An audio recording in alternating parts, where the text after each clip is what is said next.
요한계시록 8장 4절 말씀 우리 한 목소리로 합독합니다. 시작. 향연이 성도의 기도와 함께 천사의 손으로부터 하나님 앞으로 올라가는지라. 아멘. 하나님 앞으로 올라가는 기도를 우리가 하길 원합니다. 그래서 제목을 제가 하나님 앞으로 올라가는 기도로 잡고 본문의 말씀을 좀 나누기를 원하는데, 이 요한계시록은 이단들이 가장 많이 나오는 책이기도 합니다. 그런데 그럼 이 계시록에 나와 있는 말씀이 도대체 뭔가에 대한 이야기들을 오늘 좀 나누면서 하나님 앞으로 올라가는 기도에 대해서 살펴보고, 하나님께 받으실 만한 기도, 하나님 앞에 올라가는 기도를 이한밤하는 저와 여러분이 되기를 원합니다.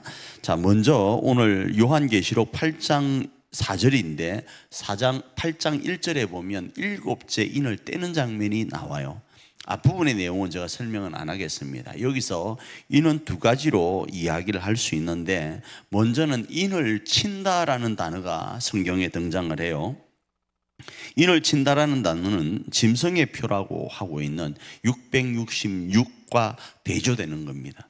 자, 이 666을 어떤 사람은 이상하게 해서 문자적으로 해석해서 진짜 666에 대한 무언가로 이야기를 하는 경우 있어요. 그런데 그렇지가 않아요. 이 모든 것들은 상징과 연결이 되어 있어요. 그래서 우리가 주일 예배를 드리는 이 모든 것, 우리가 하나님 앞에 손을 모아 기도하는 이 모든 것, 이 금요일 날 나와서 우리가 하나님 앞에 고백하는 이 모든 것들은요, 본질과 연결이 될 때 그게 능력이 되어집니다. 666도 마찬가지입니다. 단순하게 666을 이야기하는 게 아니에요. 그곳에는 하나님을 부인하는 것과 연결이 되어요. 본질이 뭔가 하면 예수님을 안 믿는다는 소리예요. 예수님을 그렇게 믿으라 해도 안 믿는다는 거예요. 나는 못 믿겠다는, 나는 안 믿겠다라는 거예요. 나는 내 주먹을 믿겠다라는 거예요. 나는 물질을 믿고, 나는 건강을 믿고, 나는 권력을 믿겠다고 하는 거예요. 예수님이 필요 없다고 이야기하는 거예요. 그것과 666이 연결이 되는데, 그런데 인을 친다라는 것은 짐승의 표와 대조된다 말씀을 드렸습니다. 그래서 이 인을 우리의 이마에 친다고 했을 때 하나님과 어린 양의 보호와 안전을 보장받는 것과 이 인이 연결되어요. 자, 그 다음에 이 인은요, 그 구약시대 때 나타난 현상이 있었는데, 대제사장들이 이 이마에다가 뭐라고 써놨는가 하면 여호와께 성결이라는 것으로 표현한 적이 있었어요. 그 이마에 뚫렸던 그것과 같은 역사가 있는데, 그건 뭔가 하면 하나님의 소유가 되었다라는 뜻이에요, 이 인은요. 그래서 666과는 다른 거예요. 자, 두 번째 인에 대한 부분은 인을 뗀다라고 해요. 이 인을 떼는 것은 어떻게 되는 건가 하면, 첫 번째 인부터 일곱째 인을 떼는 장면이 나오는데, 이 인을 떼는 것은 장차되어질 일에 대한 이야기예요. 그래서 장차되어질 일에 대해서는 수만 가지를 언급하면서 지진과 기근과 전쟁이 일어날 것을 앞부분에서 이야기를 하고, 일곱째 인을 뗄 때에는 어떤 일이 일어날 것을 이 8장에서 이야기를 하고 있는 거예요. 그래서 7장에서는 여섯 번째 인을 떼는 장면이 나오는 거예요. 그래서 여기서 인을 떼는 것, 이단에서 말하고 있는 것처럼 이 요한계시록을 인을 떼는 것으로 이야기하고 있지를 않아요. 장차 되어질 일에 대한 이야기를 하는데, 이 인은 누가 떼는가 하면 어린 양 예수님께서 떼어주시는 거예요. 어린 양 대신 예수님께서 우리에게 장차 되어질 일들을 알려주시는데, 그 내용이 오늘 8장 4절에 나와 있는 것과 연결해서 오늘 한 부분만 말씀을 드리려고 하는 거예요. 자, 그 중에 오늘 본문에서 뭐라고 합니까? 향연이 성도의 기도와 함께 천사의 손으로부터 하나님 앞으로 올라가는지라 라고 말씀을 하잖아요. 여기서 기도가 언급되는 이유는 뭐인가 하면, 일곱째 인을 뗍니다. 일곱째 인을 뗄 때는 장차 되어질 일에 대한 이야기니까 일곱째 인을 뗀다라는 이것은 장차 어떤 일이 일어날 것이라는 거예요. 그것이 기도와 관련되어서 어떤 일이 일어날 것을 이야기를 하는데, 그 내용은, 그 배경은요, 요한계시록 7장 17절 읽고 말씀을 좀 나눌게요. 읽습니다. 시작. 이는 보좌 가운데 계신 어린 양이 그들의 목자가 되사 생명수샘으로 인도하시고 하나님께서 그들의 눈에서 모든 눈물을 씻어 주실 것임이라. 자, 이 기도의 배경을 말씀을 하는데, 8장은 뭐인가 하면 7째 인을 떼는 거고요. 7장은 6째 인을 떼는 겁니다. 그 6째 인은 8장의 7째 인과 연결이 되는데, 이 7째 인을 떼는 것은 이 6번째 인을 떼는 내용을 배경으로 하고 있어요. 그 6번째 인 떼어지는 내용이 뭔가 하면 이 내용과 연결된다라는 거예요. 수만 가지의 어려운 환경 속에서 예수 믿는다고 고생했던 사람들의 눈에 눈물을 씻어주는 것과 연결이 되는 거예요. 그런데 그게 이제 8장에 가서 연결되는데, 그 8장에서 뭐라고 이야기를 하는가 하면 향연과 연결이 되어요. 향연이 뭔가 하면 그냥 향기예요. 향기라고 생각하시면 됩니다. 그 향기인데, 모든 성도들의 기도에 뭘 더 하시는가 하면 향을 더해서 이렇게 하나님께 올린다, 이렇게 이야기를 하고 있어요. 요한계시록 8장 3절 한번 읽어볼까요? 읽습니다. 또 다른 천사가 와서 제단 곁에 서서 금 향로를 가지고 많은 향을 받았으니 이는 모든 성도의 기도와 합하여 보좌 앞 금 제단에 드리고자 함이라, 이렇게 말씀을 하고 있는 거예요. 자, 여기서 기도는 이런 거예요. 하나님이 받으실 만한 것인데 더더욱 하나님이 받으시도록 하기 위해서 향과 섞어서 하나님께 올린다라는 거예요. 여기서 저는 이렇게 주석하고 싶습니다. 여러분이 정말로 인생을 멋지게 살았습니까? 여기서 멋지게 산다라는 것은 7장에 나와 있는 것처럼 우리의 눈물과 우리의 아픔을 하나님이 생명수 강가로 우리를 데리고 와서 닦아줄 정도의 멋있는 인생을 살았습니까? 누구도 알아주지 않는 삶의 인생을 살았습니까? 그러면요, 하나 연결시켜야 될 게 있습니다. 그게 뭔가 하면 기도로 하나님 앞에 올려드려야 되는 연결이 필요해요. 기껏 살고 나서 청구서 올리지 않으면 아무 소용없어요. 여러분이 하나님이 기억하실 만큼, 하나님이 칭찬하실 만큼의 일들이 여러분 가운데 있었습니까? 그러면 기도를 드리세요. 기도를 하나님 앞에 드리시라고요. 그러면 그 기도를 수발드는 천사는 어떻게 하는가? 우리의 기도가 하나님께 온전히 드려질 수 있도록 향과 버무려서 하나님께 드린다고 오늘 이 이야기를 하는 거예요. 왜 향과 버물러서 하나님께 드릴까요? 이건 강조예요. 기도를 어떻게 향과 이렇게 섞겠습니까? 하나님이 좋아하는 냄새라는 거예요. 하나님이 안 들어주면 안 될 것 같은 효과를 지금 여기에서 말씀을 하고 있는 거예요. 그런데 천사가 우리의 기도를 가지고 올라가서 향과 버물려서 하나님 앞에 향기로운 냄새로 드리고 싶은데 우리 기도가 없는 거예요. 우리 기도가 없으면 그 향과 섞어서 올라가기가 어려운 거예요. 다른 교회는 기도가 많아가지고 향을 버무리면 그 향과 기도가 버무려지면 저 상상입니다, 어마어마한 향기로운 냄새가 날 것 같아요. 하나님이 생각하실 때 이 향의 냄새뿐 아니라 그 사람의 그 기도의 어떤 냄새, 그게 섞여서 어마어마한 게 날 것 같아요. 저는 아직도 기억합니다. 땀 냄새가 그렇게 상쾌하고 좋은지 몰랐습니다. 여러분, 땀 냄새가 좋습니까? 남의 땀이. 그런데 저는 지금도 저 콧가에 그 땀 냄새가 나는 게 있어요. 뭐인가 하면 아직도 저는 그 장소를 기억합니다.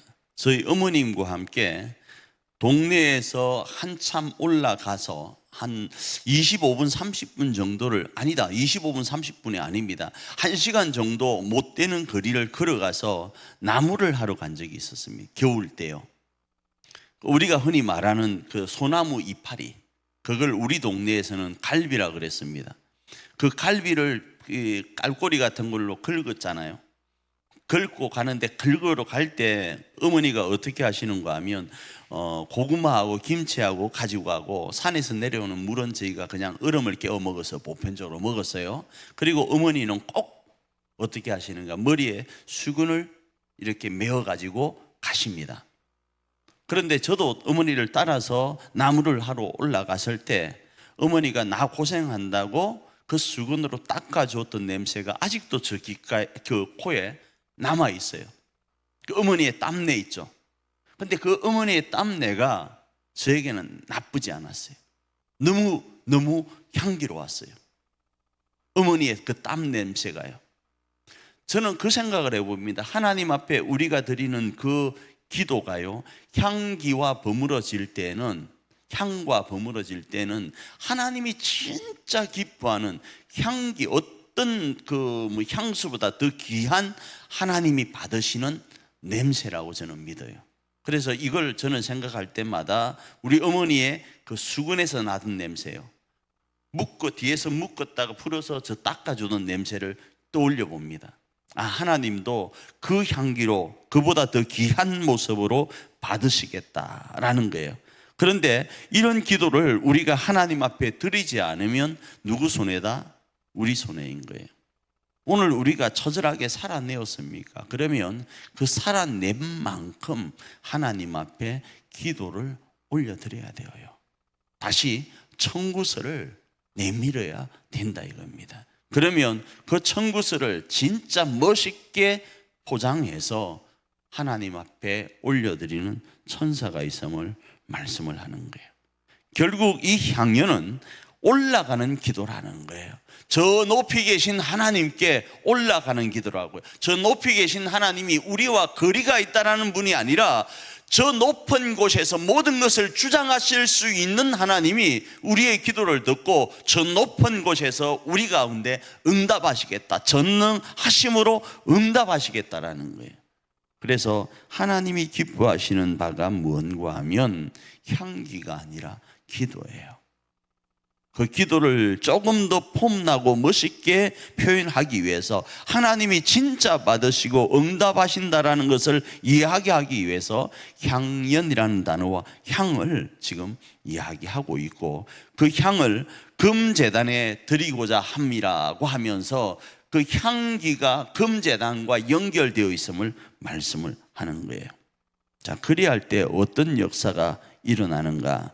요한계시록 8장 5절은 이렇게 말씀합니다. 읽습니다. 천사가 향로를 가지고 제단에 불을 담아다가 땅에 쏟음에 우레와 음성과 번개와 지진이 나더라. 천사가 향로를 가지고 제단에 불을 담아다가, 여기서 향로는 향이 담겨 있는 것과 또 한 가지 더요, 불이 담겨 있는 것과 연결이 되어요. 그것을 땅에 쏟으니까, 아까는 하늘이잖아요. 올라갔잖아요. 그리고 올라간 하늘은 어떻다고요? 능력이 많은 곳에서 이 땅을 향하여 그것을 쏟아내니까 우레와 음성과 번개와 지진이 나타나는데, 음성과 우레와 번개와 지진은 하나님의 응답하심이에요. 이 응답하심은 다른 것 아닙니다. 하나님이 저 하늘을 가르고 이 땅 가운데 임재하심을 이야기를 해요.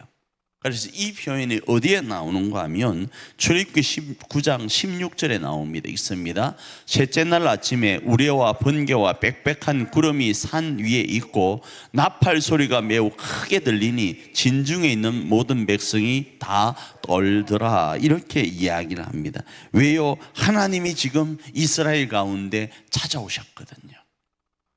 마찬가지입니다. 우리가 하나님 앞에 기도하면, 할렐루야, 기도하면 천사는 우리의 기도를 향기와 버물로 하나님 앞에 드리고, 그 하나님 앞에 드린 향기는 금제단과 연결되어서 우리 가운데 응답되어질 때 어떻게 응답되어지는가?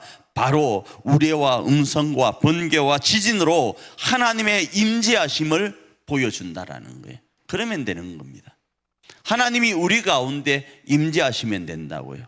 그래서 지난번에도 저도 말씀을 드렸는데 이번에 기도원 가니까 이렇게 또 적혀 있어요. 뭐라고 적혀 있는가? 식당에 기도하면 전능하신 누가 일하고? 하나님이 일하고, 기도하지 않으면 무능한 내가 일한다, 이렇게 식당에 딱 적혀 있어요. 뭐라고요? 다시요. 기도하면 전능하신 하나님이 일하고, 기도하지 않으면 무능한 내가 일한다 적혀 있는 거예요. 마찬가지입니다. 우리가 기도하면 그 기도를 천사가 향기와 버물러서 하나님 앞에 올려드리는데, 그 기도에 하나님이 응답하실 때는 저 하늘의 하나님이, 전능하신 하나님이 우리 가운데 일하신다라는 거예요. 그러니 우리는 어떻게 해야 되는가? 하나님 앞으로 올라가는 기도를 하는 거예요. 그 기도의 시간이 언제다? 이 시간인 거예요. 이 시간에 우리가 치열하게 살아온 만큼 하나님 앞에 온전히 올려드리기를 원합니다. 저도 마찬가지입니다. 교회를 위해서, 가정을 위해서, 여러 가지 내용들을 위해서, 자녀를 위해서 내가 치열하게 살아온 내용들을 하나님 앞에 청구하길 원해요. 그래서 하나님 앞에 이 새벽마다 나와서 하나님, 우리 교회에, 우리 가정에, 우리 성도님들의 한 사람 한 사람의 이름을 부르면서 아뢰는 거예요. 그게 여러분들에게 표가 안 날 수 있고 우리 애들이 몰라줄 수 있어요. 그런데 하나님이 아시면 되는 거예요. 하나님이 아시고 하나님이 들으시면 되는 거예요. 그러면 우리 교회는 되어지고, 그러면 우리 가정은 되어지는 거예요. 그 역사 가운데 오늘도 하나님 앞에 우리의 삶을 드려서 우리 안에 그 구주이신 하나님으로 인해서 간증이 넘치는 그런 복된 시간이 되기를 축복합니다.